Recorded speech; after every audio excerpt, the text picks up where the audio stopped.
Hey guys, how's it going? Welcome to my video.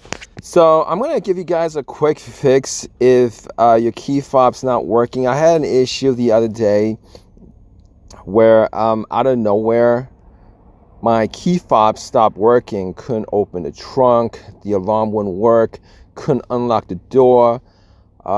It was just not working at all.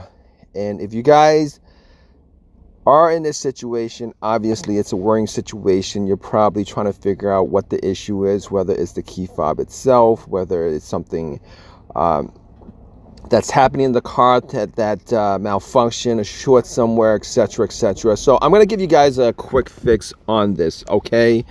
So basically, in this situation, I know that the battery in the key fob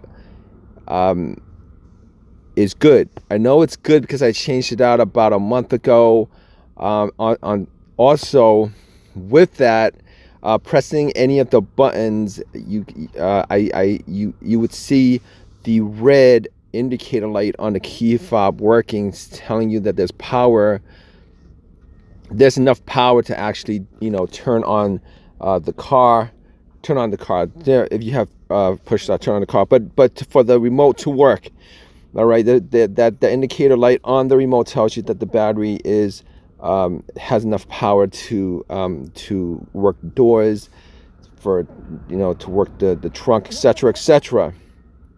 Unfortunately, pressing any of those buttons does absolutely nothing.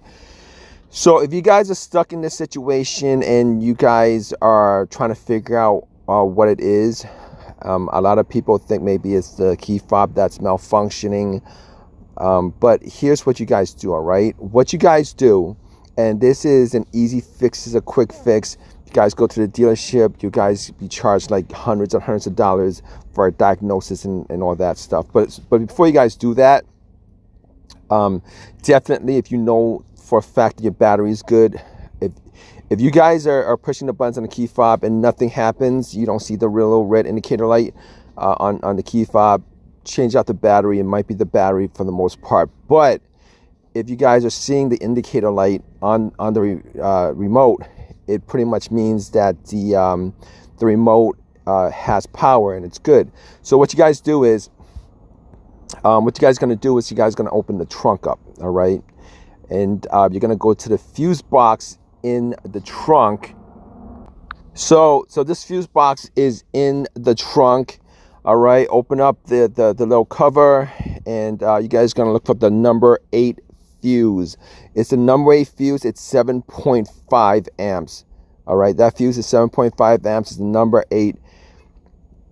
It's a number 8 fuse, and what that does is that actually connects the car's computer to your remote. If that fuse is blown, the remote, the car will not read the remote, any kind of signals coming from the remote.